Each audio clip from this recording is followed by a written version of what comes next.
What are the commonalities among leaders who sustain excellence over an extended period of time?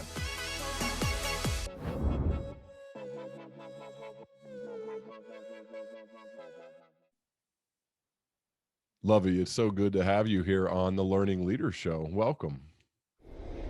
Thank you so much for having me, Ryan. I have to tell you, it's been a treat preparing for this one, getting to watch your videos, TED Talk, reading your work. There's a lot of different places we could start, but I'd like to start with a person who is special to you and who was special to you, and that is your grandmother. And you've told me that, or you've written, I'm sorry, that she serves as your compass. And I think when it comes to family members, like that's everything. So can you tell me a little bit more about your grandmother, her background, and why she serves as your compass? Yes. So my grandmother, Fumi Faloyin, was a Nigerian elder stateswoman who was an integral part of raising me because we were a very close family. She's my mom's mom. And, you know, there's something about older people and the audacity that they have to be exactly who they are because they've spent their whole lives building whatever it is this persona is. And they get to the point where they stop caring about what people think about them. And I watched her be this person. And I think it actually instructed me to be who I am, not realizing that it was the instruction manual that I was looking at, because my grandmother was boisterous, full of love, full of heart, but she would scold you in a hot second if she didn't like something you were doing. And she was never apologetic about who she was. And it still made her deeply beloved. And when I think about, you know, professional troublemaking, which is kind of the person I am in this world, and the book that is coming out that I wrote, I think about my grandmother because I realized she really taught me that troublemaking in this world is often literally just being who you are without apology. What did your grandmother do? You know, by the time I knew of my grandmother, as in like when I was born, my grandmother was retired. And she actually ended up being a stay-at-home mom for probably a couple of decades. But at one point, before she could stay at home, to make ends meet with my grandfather was an accountant. She decided to teach herself how to make wigs. So she was a wig maker for a bit there, went to school and learned how to do that on the side to make extra money. But yeah, my grandmother didn't really necessarily have a career by the time I knew her, as by the time I was born. So you've written that, and if I mispronounce these, just you can correct me. As a Yoruba girl, you're part of a tribe, and that tribe prioritizes your people sometimes as much as it prioritizes an individual. And that collectivism comes alive for you through the traditional Oriki. And Yes. I was fascinated as I was reading more about that, and really took a note to want to have you expand on what that means and what it means to be a part of a tribe, as well as your Oriki, and how maybe a listener, someone who has never heard of this before, could learn from what you're saying and implement it into their lives. Yes. So yes, I was born and raised in Nigeria, but Yoruba is specifically the tribe in Nigeria that I'm a part of. How do you say it again? I'm sorry, And Yoruba? Yoruba. Okay, Yoruba. Okay, sorry. Gotcha. Yeah, Okay. Yoruba. And yeah, one of our traditions is something called an Oriki, which is something that ties you to your lineage, that is basically a reminder of where you come from and who you are, because our culture is very deep in your ancestry as a guiding force and light for you, as a compass. So when we say whose you are, your Riki reminds you of it. So I compare it to how they used to call uh Daenerys on Game of Thrones, you know, breaker of chains, mother of dragons, because your Riki serves to remind you of your power. It serves to remind you of who you are obligated to, and it's a hype mantra that I think everybody needs. And for me, being able to talk about that, I talk about that in chapter one.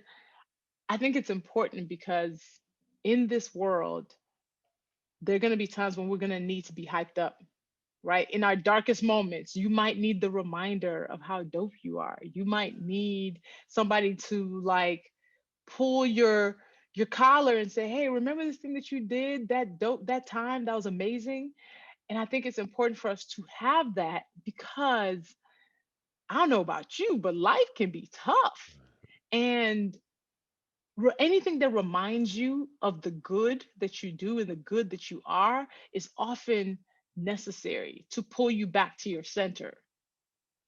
And I want to talk about this in relation to fear. Yeah. So, was it the TED Talk, the one that's gone viral, that you were scared to do and almost didn't do, or was that a different talk? No, it was a TED Talk. It was Okay, that so TED Talk. I thought so. So this TED Talk, I watched it again this morning, is awesome. I think it's at like 6 million, maybe more views at the moment.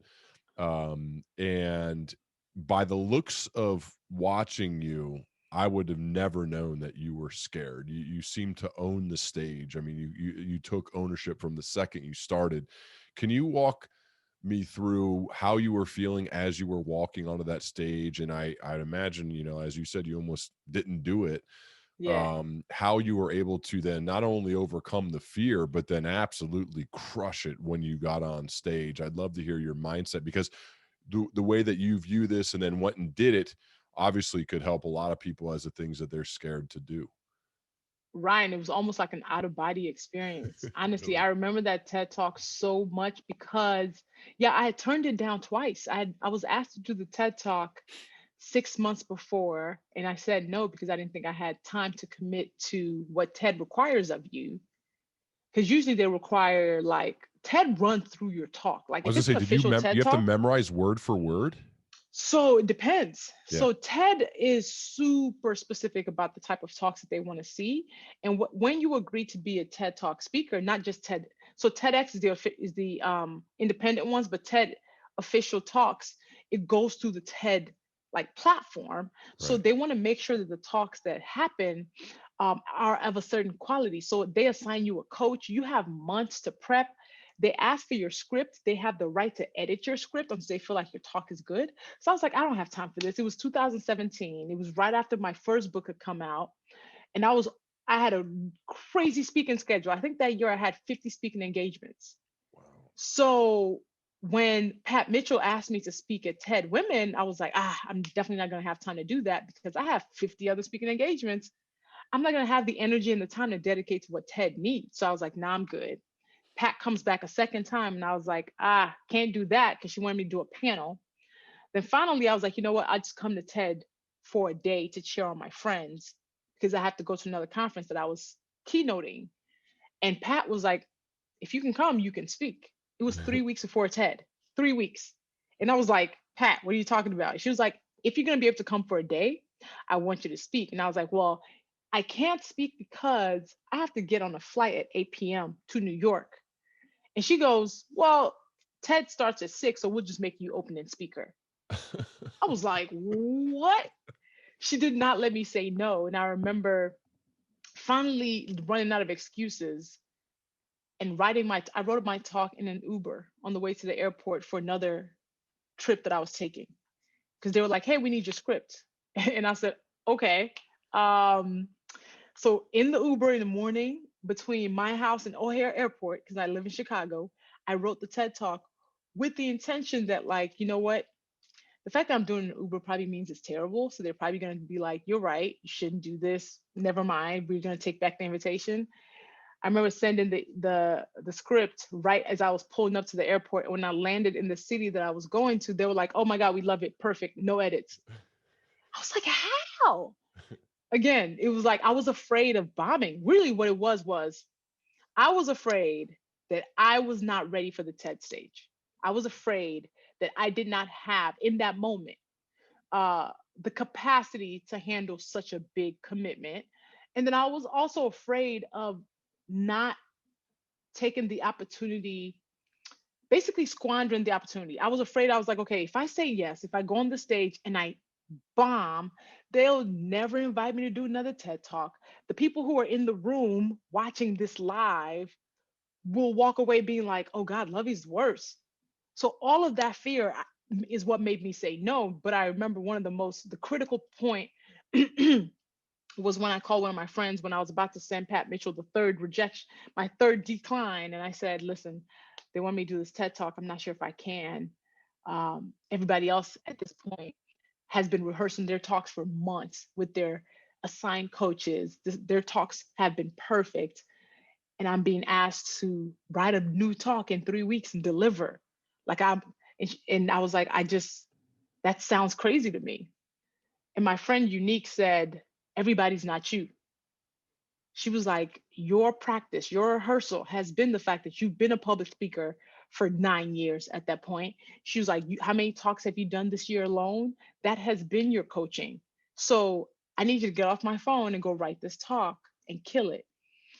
So when TED Day comes, I'm nervous, Ryan, because the night before my TED Talk, I'm sitting in my office, trying to memorize it, because to your point, they want you to not have, basically, you're not supposed to read your TED Talk off a script, right? You should have it memorized, or at least in your own head, bullet pointed, so you can say this without a script, that there's no teleprompter, there's no confidence monitor. So I had to memorize this talk. I think my talk ended up being 1,500 words, I think. I had to memorize it. I scrapped half of the talk the night before because I was like, it's missing something. My husband was like, it's missing something. Literally at 2:00 in the morning, I rewrite half the talk, send Ted the new script, and say, oh, by the way, just made a few edits. But I remember the whole day on the trip to New Orleans from Chicago, I'm on the plane, like, rehearsing this talk in my head and like trying to remember as much of it as possible. I had my iPad in my hand the whole time on the flight. When I land in New Orleans, it's like 12. I go straight to rehearsal. It's the first time I rehearsed on the TED stage. I'm still reading it directly off the iPad because I was like, I don't have it memorized yet. And they were like, we still love it. I'm actually deleting slides. As I'm on the stage, I'm telling them, okay, delete that slide. I don't need that. Okay, delete that slide too. So I'm still actively working on the talk 4 hours before. And I just spent the rest of the time just like, all right, let's try to memorize this as much as possible, cross our fingers. But I was so nervous. So 6:00 comes. My flight is at 8. I am mic'd up. I'm the opening speaker after the introduction. Pat Mitchell calls me on stage, and I walk on the red circle, the carpet, in my yellow blazer, because I was like, I know Ted's color is red. My signature color is typically red. But that day I was like, since Ted is super red, I'm going to do something that looks good. I said, you know what? Even if I bomb the talk, at the minimum, I will look good as a distraction. And the first thing that happens when I get on stage is my mic falls off my pants. Yeah. I walk on stage and literally the mic pack falls off my pants. So the sound guy has to now come on stage as the whole audience is staring at Just me. looking All at these you as people you're just sitting looking there at me. trying to remember what to say. Exactly. And I was like, oh my God. And I was like, well, how you guys doing? The worst thing that could have happened just happened. So I guess that helps me a little bit. And I do this talk, right? I'm telling you, it was like an out of body experience because I did the talk like I had done this talk 10 times, 15 times, 20 times. It like poured out of me in a way that I was just like, this is crazy, because I typically don't memorize my talks. I give them in a way that feels organic. This one, somehow I memorized it and it still felt organic. It was so different and so special that it was like there were no ums, there was no like, oh my God, I forgot what I was about to say. What you saw, the TED Talk that you see now, is the TED Talk I gave. There's no editing magic. There was no, oh my gosh, I forgot a line and stopped. I gave it exactly what you saw. Wow. And I remember saying thank you and running off the stage because I still remember I was like, shoot, I still have my flight to catch. But the sound guy stops me, turns me around and says, I need you to see the standing ovation you're getting. Oh. And the whole room was on their feet. And I was like, oh my God. it was so surreal. And I curtsied, bowed, and said, I appreciate y'all. Thank you. Pat Mitchell grabs me and was like, that was amazing. Your luggage is in the car. The car is ready to take you to the airport. And I run off the TED stage, jump in the car, and I'm on a flight. How did you feel? Oh my God. I felt triumphant. That's the word. Because Is that like the best feeling ever when you kill it and then you're like going to the airport, maybe you get some licorice or something, like that's what I do, yo, like the something fun, like a best, treat. the best. Yeah. Because I also like I think I was I posted it on Facebook. So Facebook memories every year shows me when I was on the flight. Like I took a selfie of myself being like, oh, I killed it. I got a standing ovation. And I knew it was incredible. But I didn't expect so much from the talk. So a week after, I get a email from the TED team and they're like, we want to feature your talk in 3 weeks, December 1st, on the TED page. My talk was the first talk from that whole TED event that was posted. Me on the TED page on December 1st, 2017. Within a month, it had 1 million views. Wow. I just kept on having my mind blown. And ever since that talk itself, that talk and even the journey to the talk, where I talk about it's getting comfortable with being uncomfortable. Even my journey to get to that stage was a testament of what I was saying in the talk. Like when we let fear drive our decisions, there are often times when we will say no to what are yes opportunities. We will decline an opportunity or a job or a conversation that could change our lives. Like that TED talk changed my career because every single day somebody hits me up who says like, I watched your TED talk and it pushed me to do something that I wasn't going to do, that I was afraid to do. I get speaking inquiries every week because of that talk. And I just wonder, how often do we say no to what we were supposed to say yes to? Mm.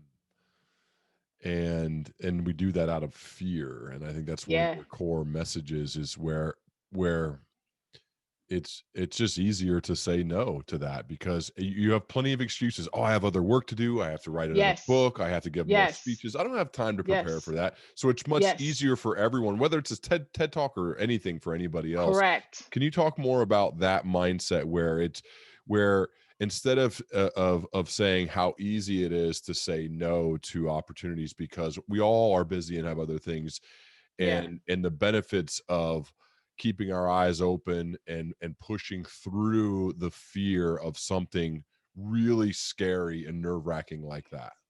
Yeah. I felt convicted to write the second book, Professional Troublemaker, the Fear Fighter Manual, because I realized how big this issue was. Like, because I saw it in myself, and I'm somebody who exists in this world as bold and audacious and opinionated, and I show up as myself. And even I was battling with fear in this big way. When we talk about fear, it seems very abstract. But I was like, what does it look like when you see what it actually could be, and how it can shift your life, either good or bad? And we all have the fear, but the problem is we all think we're alone in it, right? Like we are all like, it's just me thinking this. No, it's not just you. Even the boldest people have let moments of fear talk them out of something they were supposed to say yes to. But I'm always wondering why. I think first thing we have to do with our self-awareness is know the way we make decisions. But fear is the thing that I decide to focus on because we work through fear every single day. And we're thinking about fear as like, oh my gosh, I'm about to go skydiving, which I did in 2015. But no, it comes sometimes even in the small moments of you're afraid to challenge an idea in a meeting. You are afraid to ask your boss for a raise that you know you deserve. It might even be you're afraid to tell your friend no when they ask you for a favor that really you don't have capacity to do. So all of those fears, the fact that in the small moments we don't know how to challenge the fear that we're feeling means in the big moments that calls for it, like really big moments, we really don't even have the practice. So fear is something that I wanted to hone in on because I saw how much it connected with people when I talked about it in the TED Talk. So I was like, that's what my book needs to be about. I need to really talk about how it's transformed my life to give myself permission to still be afraid, but still do the thing that I wanted to do anyway. Yeah. You call yourself a writer, a speaker, and a shady Nigerian. And you said that your Yes, purpose, your one of your purposes is to be a supreme side eye artist. And you show this picture of a yes, little cat looking with like a side eye. yes, What does it mean to be a supreme side eye artist? yes. I am the person who exists in this world, whether I'm writing my books, whether it's my blog, whether it's my podcast, whatever it is, whether it's social media. I'm typically the person giving side eye, looking sideways at the world and people who I think need to just be better and do better. Like I'm almost like I'm the judgy angel on people's shoulders. It's like, come on, man. And I even do it for myself because I am worth side eyeing too. So yes, being a supreme side eye artist, I am known for my side eye. It is the judgy pop that's on the cover of my first book is definitely giving epic side eye. But yeah, it's a really fun way to look at being a culture critic, being a critic of the world, being a Yeah. critic of systems that are unjust and people who are not approaching things in the way that makes most sense. How do you manage it now that you've become well known? How do you manage it when others are judging you or Hmm. criticizing you? This is one of the tougher Hmm. parts of fame, that everyone I think has to manage. How do you manage that? Because especially given the that title and what you say, it opens you up. It does open Yeah, you up, I think, to be criticized and judged more than maybe somebody else who doesn't have those words associated with their name. So what do you think about that? yeah. I think being the challenger also means you have to expect being challenged. Yeah. Um, and for me, how I handle it is I have to get real discerning and have to get real discerning on what is constructive criticism and what is just people being contrarian for contrarian's sake. Right. I have to be very clear on who I am and be clear on what I hold dear and what my values are so that it doesn't waver in the moments when people will come at me as the judge.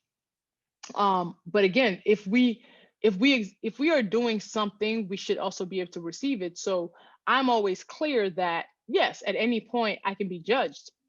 And it's why I have to work with intention. It's why I have to be clear on who I am. So I hold that person to the standard that I need to. Like I am my own biggest critic, my own biggest judge. I am. So, but I can't let the thought of everybody else judging me keep me from doing my purpose and doing the work that I was put here on this earth to do, which is to use my words to make people feel joyful, to make them think critically, and to compel them to take action that leaves the world better than they found it. Hmm. What about feedback? I think when after doing 400 plus of these, I've noticed that some of the highest performers in the world are very intentional about the people they surround themselves with to provide Yes, feedback, yes, critical feedback, positive reinforcement. And yet again, with fame, you can receive a ton of feedback, a lot of noise from people from a wide variety of places. So how are you intentional about setting up your life to get the feedback you need to continually improve, right? Because we all need to do that, but also not hear too much of the crazy noise that's coming at you, because there's a fine line between the two. yeah. So I have a life board of directors, is what I call them. Oh, Life board of directors. yeah. And it's an informal panel of people who I know I can go to at any given point who will be honest with me lovingly, but they'll challenge me. They're not yes people. They won't just placate me and say, oh my God, that was amazing if it wasn't. They care deeply about me and will and trust me to receive these words from them, knowing that even if I disagree, that they want the best for me. I think it's really important to surround ourselves with people that we can trust, the people who would tell us the truth. You have a friend, everybody has that one friend who, if you go to them, they'll always tell you that idea is great. They're the cheerleader, constantly being like, you got that thing. But that friend is also afraid to tell you no. So that friend is actually not the one that you can fully trust to give you insight when you need it. I surround myself with people who will say, I love you, right? You were wrong here. Or, yeah, I don't think that idea is well thought out yet. Or they'll ask me questions to allow me to walk myself through the process. So maybe I'll find the better answer for myself. It's deeply important that we surround ourselves with people who can see us, who love us, who are brilliant, but are also not afraid to say, think about this different. When you do that, if you don't have any of those people around you, you're setting yourself up for failure, because who is actually looking out for your blind spots? Who is asking the questions you're not asking yourself? Who is the person who feels obligated to your well-being enough to be able to say, hey, I detect something that might not go well? You need those people around you. You've also talked about being a domino. Yeah. And have said, in a world that wants us to whisper, I choose to yell. And again, putting yourself out there with the potential to be judged and challenged and questioned, and being the domino, especially the lead domino, is hard. It's easier to wait a bit and be a late adopter, or to let somebody else get the Yeah. domino started and you just kind of Yeah. follow suit. What is it about being a lead domino that is so important to you, and why should others rethink how they approach their life, their career, their relationships when it comes to being a domino? Yeah, being a domino is necessary because we're usually waiting for permission, Mhm. or we're waiting for somebody else to have done something before we think, I should also do it too. We're always waiting for somebody else's action before we take ours. And what that means is we are dependent on other humans to control our movements, our motives, and our magic. For me, I've been blogging for 18 years, half my life at this point. And at that point, blogging wasn't like a career that people were doing. But imagine if I was like, I don't see anybody else doing it, so I'm not gonna do it. Our lives would be so different if we stopped waiting for permission. So being the domino means you're the person in the room who's saying, I'm going to flag this idea, even though 20 people said they love it. But you know what usually happens when somebody's the domino? There'll be a second domino who goes, yeah, I was waiting and hoping somebody else would say it first. So then what happened if that other person hadn't said it? You would have been quiet. That's actually wild. So how much change and how much impact could we have in the rooms that we're in the world that we live in, if we just stop waiting for that one person to do the thing we can also do? I tell people, like, we are always waiting for Superman to save the day, but you have a red cape too. Stop waiting on Superman. What makes him different from you? You are also Superman in whatever realm that you are. So it's important that we stop waiting for other people to move before we move, because we'll be waiting forever. I was recently recording with a guy named Donald Miller, and Don was Oh, telling I me know that. Don Miller. Okay, he's great.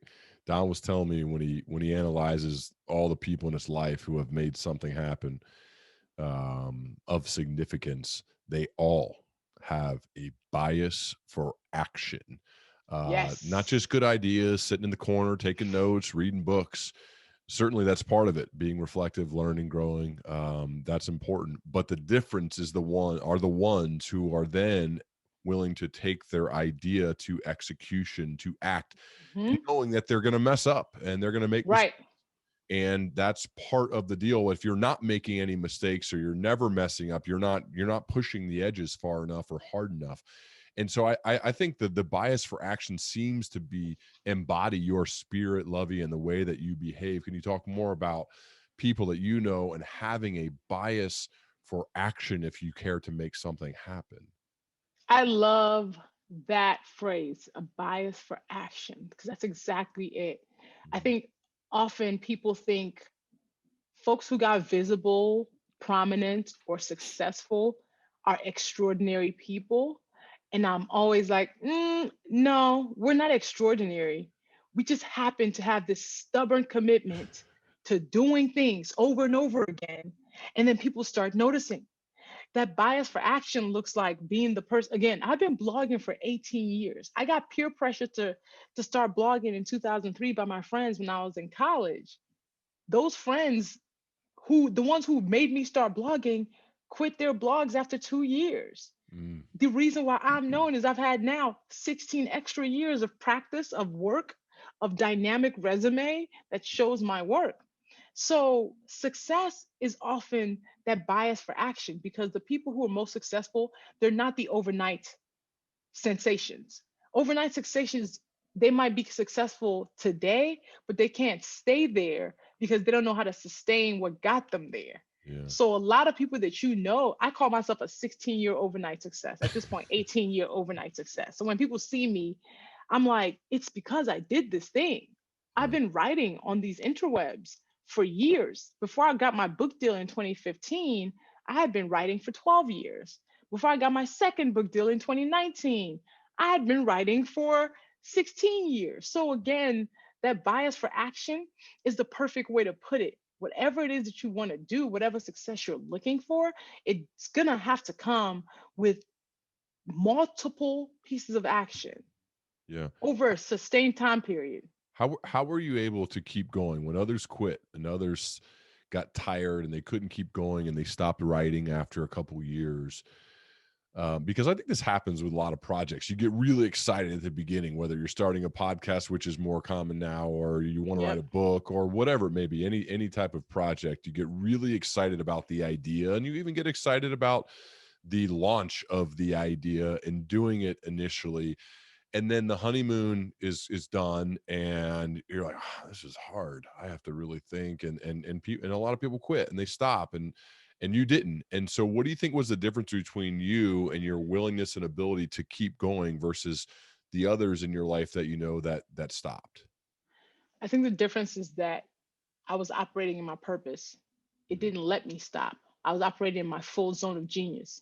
So even when it got hard, I couldn't stop because I just loved doing it. I loved writing. Words and my ability to relate words can move people. And I didn't realize it back then. I just thought it was something I loved to do. But there's some power in understanding that there's something that we all love to do that sometimes we will discount because we're like, it's too easy, or no, that doesn't sound right, or no, that's not a real job. And that thing that we can't stop thinking about is typically what we're supposed to pursue. But then what we end up pursuing is something completely outside of our zone of genius, and we wonder why we want to quit after 3 days. It's because you weren't supposed to be there. If it's something that's really supposed to be your job or what you're supposed to pursue, it actually sometimes will wake you up out your sleep when you're not doing it. Like, you will feel convicted. And I use that word because it's an internal conviction. It's not like somebody's yelling at you and saying, why haven't you done this thing? It's you yourself will go, I feel like I should be doing this thing and I feel bad that I'm not. So for me, for years, even when I wanted to quit writing, I would feel bad if I wanted to quit. I'd be like, if I went a month without writing, I'd be like, dang, I have so much to say. So it's that inner conviction will also lead you to understanding you're supposed to do this. If it's something that you can quit and not think about again, then you probably weren't supposed to do it. Yeah. So, Luvvie, there are people listening who I think your book will be a big help, who are progressing in their career. Yeah. And there is a job opening that pops up that they look at it and they say, I don't have all the necessary experience to get it, or I don't think I'm ready. It's too big of a leap. And I think sometimes that mindset is misguided. And for the people who have that going on right now, and this personally happened to me, and I got kind of thrust into a job that I wasn't really ready for, but you figure things out. And so I'm curious.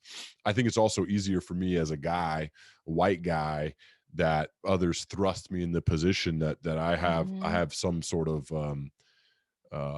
privilege in that regard to be put in a position that I wasn't quite ready for and was able to figure Yeah. out. But there are others who won't even raise their hand.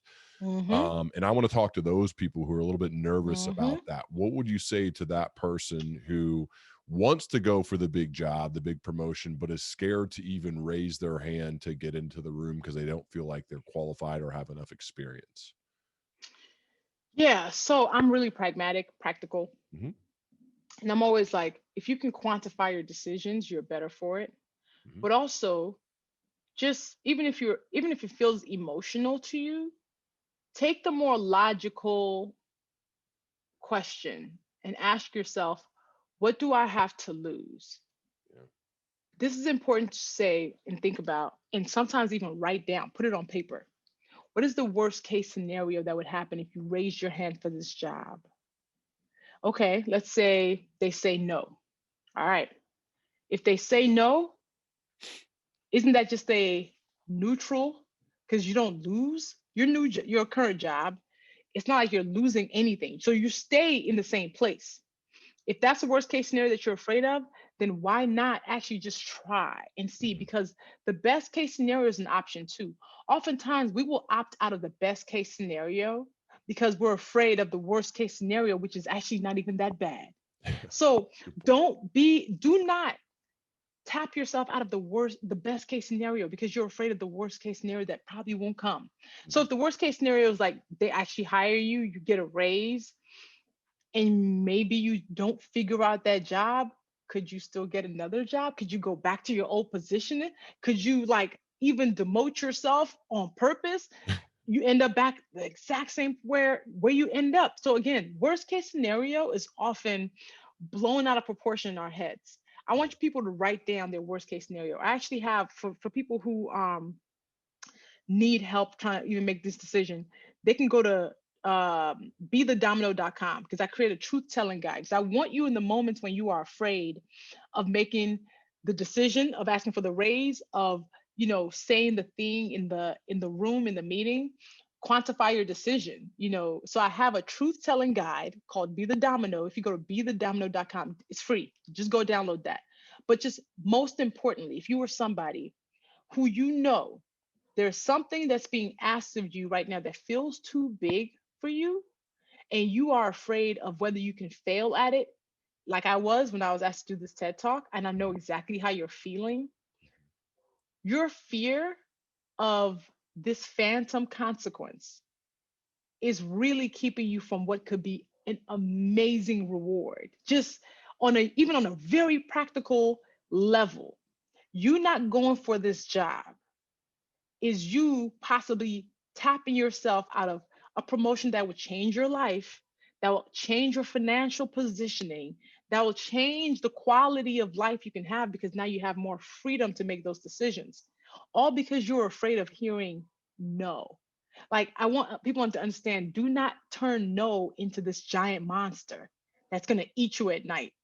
No is no. It won't kill you. If they say no, you are still exactly where you are. You lost nothing. Meanwhile, what you lose by not trying it is that opportunity that could be the catalyst to like the greater version of yourself, or the catalyst to your family being able to do more things and have peace of mind. So the no, don't be afraid of it. Just let it roll. I love it. Lovey, you've built a career that's put yourself in the positions to be around others who have sustained excellence over an extended period of time, and you're obviously in that boat as well. When you think about the people in your life who have sustained excellence Yeah. over time, what what are some of the common behaviors of those people? One thing is deep belief in themselves. Everybody I know who I'm surrounded with who are successful have this deep belief in themselves. They're not saying they're great at everything, they're not saying they're excellent at all the things, but the things that they are good at, they believe it and they know it and they practice it and they're forever students at that thing. So, a big piece of that, then, so a habit will be continuously learning and being better at what you're good at. I never call myself an expert, because I say, if I call myself an expert at something, it means I have nothing more to learn Mhm. at that thing. I'm not an expert at anything. I am a forever student at a lot of things. I am really amazing at a lot of things. I'm really good at writing books. I am really good at using my words to reach people. I'm also really good at branding. But I'm not an expert, because I will always aim to be better than I was the last time. So my aim when I wrote book 2, Professional Troublemaker, was for it to be better than book 1. I'm judging you, right? And book 3, whenever I write it, will be better than book 2. So everybody who I know who's successful is committed to being better. And typically that comes with them always learning more about their craft. One more question, Luvvie. I would imagine, given everything you've accomplished, that there are a lot of people contacting you on a regular basis, and let's narrow down that group of people to recent college graduates. Yeah. And let's say one of them emails you, or they call you, or they want to meet with you on Zoom, and say, Luvvie, what are they say? I want to make a positive contribution in the world. I want to help people. I want to do good. I want to have a career.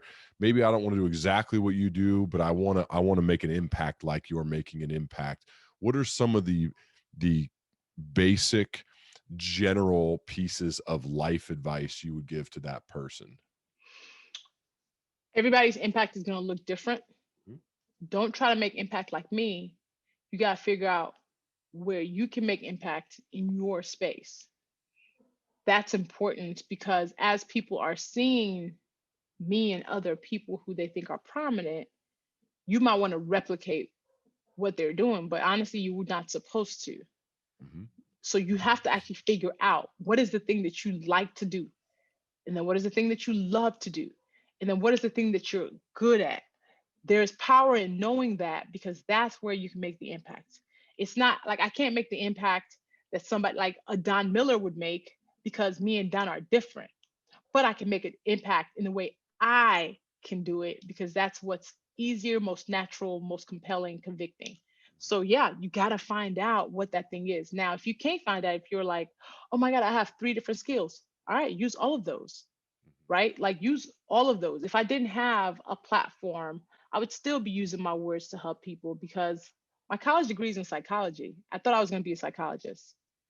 And so my way of using words in that way was I'd be helping my clients, Mhm. you know. So yeah, find out what you love. Like, and it's usually what's right in front of you. Don't think it's not too hard. If you have to think hard about it, it's because you're discounting the actual thing that you love, because you think it's too easy. What do you love the most? Ooh. Honestly, the work that I do is, I mean, besides like in terms of professionally, Hmm. Hmm.